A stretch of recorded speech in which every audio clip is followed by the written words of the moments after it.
Mwifurije ibihe byiza wo gukurikira Rugwiro Prozone. Reka none tuganire kuri Paycoin, ntago ndutinda, reka tubane mu minota mikeya. Nkuko turi kubibona hano ni kuri platform ya OKX. Mfite time frame y'iminota 15, ushobora kuyimuruka yirebera mu isaha, mu masaha ne mu munsi ndetse no mu cyumweru bitewe naho biri buze kukorohera. Iyo tuvuze time frame ni ingenga bihe cyangwa se ni cadre y'igihe runaka wiha kugira ngo usome uko isoko riri kugenda rigenda bitewe nuko ushaka kwanariza n'isoko ryawe cyangwa bitewe n'ibyo ushaka gutagetinga. Hanyuma impamvu dutangiriye hano nko kuri kubibona ni PUSD kuri sport. Ahangaha rero kuri sport trading niho tugiye kuba twaganira kuri Pi network. Ikintu tugiye kuba twaganiraho, abantu benshi banyandikiye nyuma y'uko itariki 28 yarangiye, abenshi baranamamagara bati se ko Pi tutabona izamuka, ese bya Pi bigeze he? Ndacyari kubategurira ikiganiro cy'ibyavuye muri Mika compliance, kiraza kubageraho mu gitondo ku isaha y'isa 12:05 nkuko mubimenyereye. Ariko impamvu Pi iri hano kuri 0.24 nibyo tugiye kuba twaganiraho kugira ngo ubashe gusobanukirwa byinshi byimbitse kuri iyi video. Uraza gusabwa gukurikira akantu ku kandi kugira ngo tugume twungurane ubumenyi. Ntabwo tubikora tugambiriye ko ubyumva nkuko tubyumva, ahubwo wakifashisha ibyo twakoze nawe ukakora analyse zawe hanyuma ukatubwira muri comment uko ubyumva. Ubwo rero mu kiganiro cyose tugiye kugirana, reka twifashishe iyi tableau iri hano, reka bari yo duheraho. Aha bari kukwereka bati Pi network mu masaha 28 yigeze gukora kuri 0.26. Aha kandi habi yakoze hasi yakoze kuri 0.24, hari naho ubu ngubu irimo irashaka kuva. Hacurujwe volume yayo ya Pi yari miliyoni 46 nkuko bigenda bigaragara, byavunjwe amadolari menshi agiye atandukanye. Ibi ngibi ni raporo y'isoko yuko ryiriwe cyangwa se yuko rimeze mu masaha 28 nkuko uri kubibona ko hano bari kutwereka ko Pi yaba yamanutseho cyangwa yagabanutseho 2%, bijya bivaniranye nayo we wari ufite 2.7. Ariko hano ndi gushyira aka kantu, imibare ishobora guhinduka mu gihe ndi gukora iyi video ntibize kugukanga, baba bari coding ibiri kubera mu isoko ako kanya. Uti rero byagenze biti Pi mbere y'itariki 28, ariko subwo dutangiriye aho twaba twihusa, ahubwo Pi yagezemo hano ari uko ifunguye icyo twita open network, yiyongereye amaboko. Iyi platform dufite ntago mu mwaka washize mbere y'itariki 20 washoboraga kuza gusacingamo Pi mo hano ngo uyibone. Yagaragayemo inyuma y'itariki 20 z'ukwezi kwa kabiri, aho Pi network yari imaze gufungura icyo twita open network, ilistinga Pi gutyo, hanyuma benshi bemererwa kuba bagurisha. Aha rero uri kubona nkuko narindimo ko hakwereka higeze kuba hagera 3. Aha hari 0 imbere, hari higeze kwiyandika umubare 3. Aho ni mu gihe buri muntu wese yafataga udufaranga twe akadushora muri Paycoin akayigura, yamara kuyigura akayibika, byatumye Pi izamuka.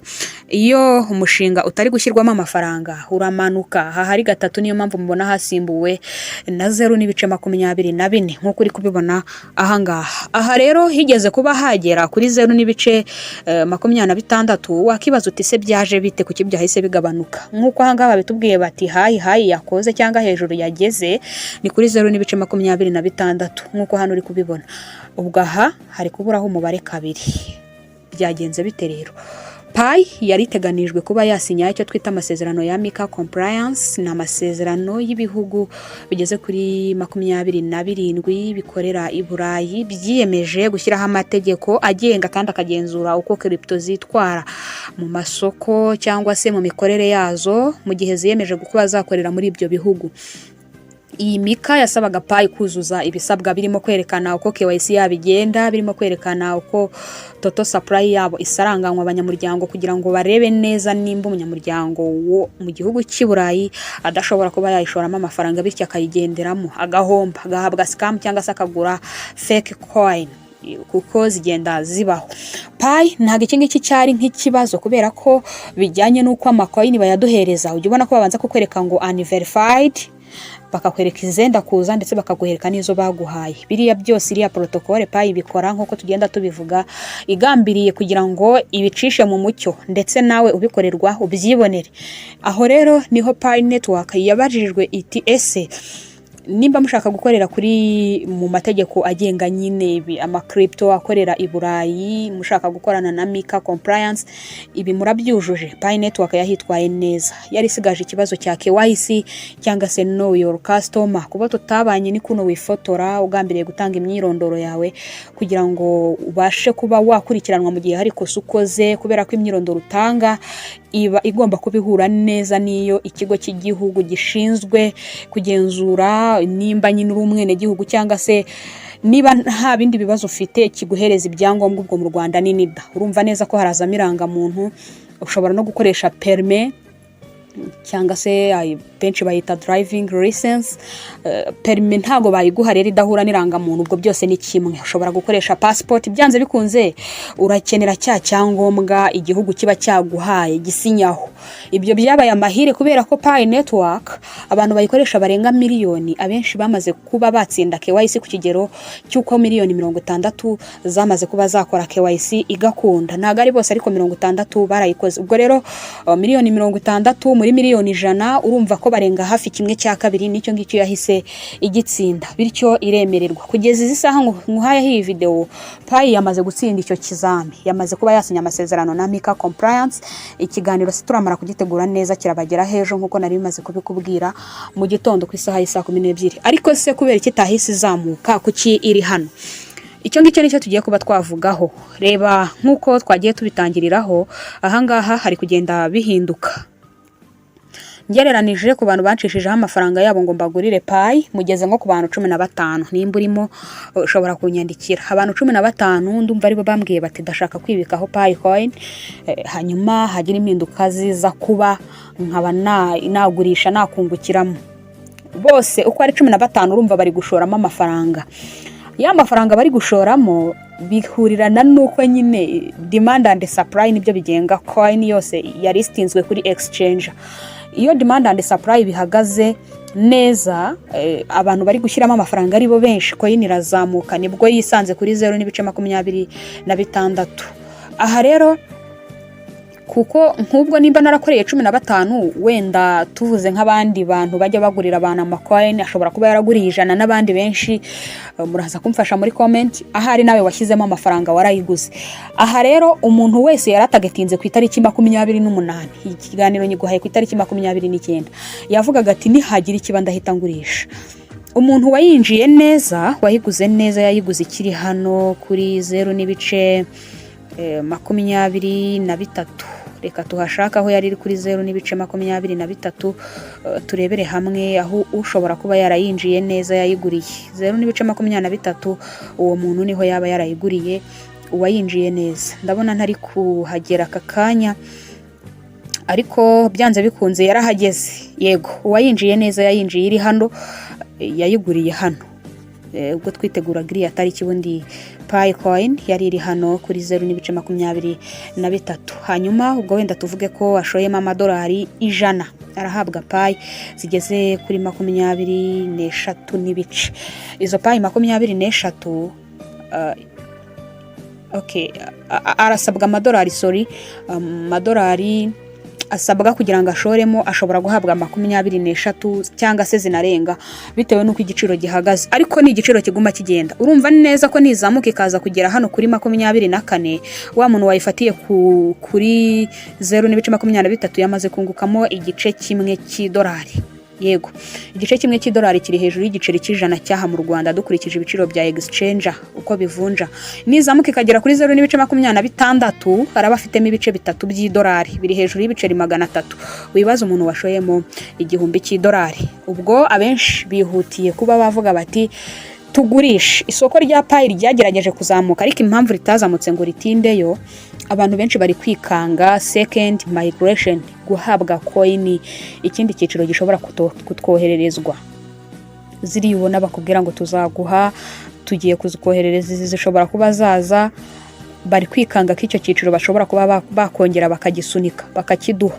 Abenshi rero babonye itariki igeze basanga ntago bishoboka ko payi yazamutse ako kanya bahita bagurisha, nuko payi isubira ahangaha. Birashoboka cyane ko yanamanuka ikagera aho yari iri nyine tutangira kuyiganiraho kuri izo tariki 28, birashoboka cyane ko yahagera. Tariki 28 ntago ari tariki zapfuye kuza gutyo mu bapiyoniye, zagaragaye kuri white paper ya Mika Compliance, aho payi yagaragaza ko ku itariki 28 bizaba byamaze gucamo. Ariko wikihutira kugurisha Paycoin zawe kiretse nimba amafaranga washoyemo uyakeneye aka kanya, kandi ntekereza ko umuntu ukurikira Rugwiro Pro ataba yarabikoze, kubera ko twumvikanye ko gushora amafaranga muri crypto bisaba yayandi n'ubundi wakaguzemo ibyo kwishimisha se cyangwa se saving y'igihe kirekire, udashyiramo ya mafaranga akenewe ako kanya yibanze. Ahangaha guhindura platform nk'umuntu usanzwe gukora trading, nimba nsanzwe nkora trading muri Binance cyangwa se muri OKX, biransaba ko mbanza gukora KYC muri OKX kandi narindi muri Binance. Bityo rero umuntu ntago biri buze kumworohera guhita shifting. Ubwo amasezerano yamaze gukunda mu bihe igihe Pi izazamuka, kubera ko Core team ikora byinshi cyane birenze bituma Paycoin yagira agaciro. Ariko nanone abantu bakikanga total supply isigaye inyuma, barizo tumaze kumininga bakabarizo baduhaye, bakavuga bati se baramutse baduhaye second migration byagenda bite dufitemo amafaranga. Niko gutabantu rero bagurisha, urabona ko iri mu gice cyo kumanuka. Hanyuma ushatse kubireba mu bijyanye n'imibare ushobora kuza kubirebera hano nk'uko twagiye tubisoma cyane. Aka kantu kagufasha gusobanukirwa byinshi byerekeye kuri Pi. Nk'uko narindi kubivuga, isoko rikurikira icyo twita sell and buy nk'uko bigaragara. Reka tubanze dushyireho utumenyetso kugira ngo bisobanukirwe. Ahangaha ni igice cya sell, aha ni igice cy'abagurisha, hano ni igice cy'abari kugura. Noneho reka dukoreshe imibare, kugira ngo ubashe kubisobanukirwa neza. Ahangaha niwitegereza hano imibare uko imeze, ukareba n'iyi ngiyi uko imeze, uraza gusanga igice cy'abari kugurisha bari gukuramo amafaranga yabo bikanze nyine cya kindi ari cyo kinini. Nkaha mu bagurisha harimo 5,000, ariko aha mu bagura ni 4,000, abagurisha ni 8,000. Bisobanura neza ko coin iri kugenda imanuka. Ubwo igiciro kigeze hano, yego aba bagurishije, abaguze aba bagurishije. Okay, aha rero igice cy'abantu bari kugenda bagura Paycoin kigenda kiba kirushaho kuba kijya habi, kimanuka. Abagura n'abagurisha bigenda birutana. Nkuko ugenda ubibona, wenda ushobora gufatira urugero, ntabwo ushobora kurebera kuri iyi ngiyi aka kanya, ariko ufatiye urugero nk'aha ngaha kuri uyu murongo ushobora kuguha ishusho y'uko biri bigenda. Abari kuyigura ni bakeya, igice cy'abagurisha nicyo gifite abantu benshi. Yego, bigenda bihinduka bivanye n'uko Pi imeze, ariko mu igihe nimuhumure iraza kuza kuzamuka kandi biragenda neza. Uraza kuza kubona ko mu gihe kiri imbere Pi ishobora kugenda izamuka gake gake, kubera ko ntabwo byoroshye guhita umuntu shiftinga akaba yajya mu yindi market cyangwa se mu yindi platform atasanzwe akoreraho. Ubu none aha ifite direction cyangwa se iri mu cyerekezo kimanuka nkuko iri kubigaragaza. No gutegereza tukareba uko bimeze. Igice cy'abagura n'igice cy'abagurisha nicyo kiri kuba ari kinini. Nkuko hanga uri kubibona, sell ni 13,000 naho buy ni 1,000. Bisobanura neza ko umubare w'abagura ni muke, wabagurisha ni wo mwinshi. Niyo mpamvu Pi iri kumanuka. No kubera ko rero ibyo bari biteze ku itariki 28, kubera ko twe dutagatinga ibintu biri hafi bitabaye. Reka nkubwire ni nimba ufite Paycoin zawe amafaranga atari uyu munsi cyangwa ejo yashaka, keep holding. Coin bishobora kumanuka ikajya hasi aho yigeze kugera, nk'ubwo imanutse ku buryo buri muntu wese washoyemo amafaranga yakuramo.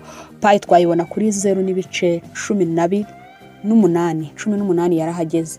Ariko nanone ibitagetinga icyo kirere nyine ni 0.18 ikongera ikazamuka ikajya gufata muri ya yandi 3 yigeze gukora ubwo yabaga listed cyangwa se ubwo bayilistingaga. Ndagushimiye, reka ikiganiro tugikomereze mu bindi. Ahangaha aho ibiganiro nakagaruka, nizere ko tuzabana mu biganiro byacu bigiye bitandukanye.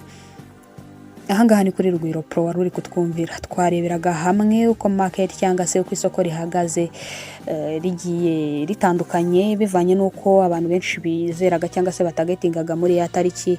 Nk'uko twatangiye video muri kubibona, hano hari 0 utu tubare tw'inyuma tubaye 55, hari 07, bisobanura neza ko imanuka rya payi riracyakomeje cyane. Kahangaha hari 50 nk'uko twatangiye video, nimba wabyitegereje neza bisobanura neza ko hano ku gice cy'abagura, abagurisha bakomeje kuba baba benshi, abagura bakaba bake, nk'uko bigenda bihinduka kuri buri muntu wese ufite OKX. Ashobora kugenda akagenzura neza uko coin iri kwitwara, hanyuma tukajya tubana mu biganiro byacu bigiye bitandukanye. Ndagushimiye cyane, Imana ikurinde naho ubutaha.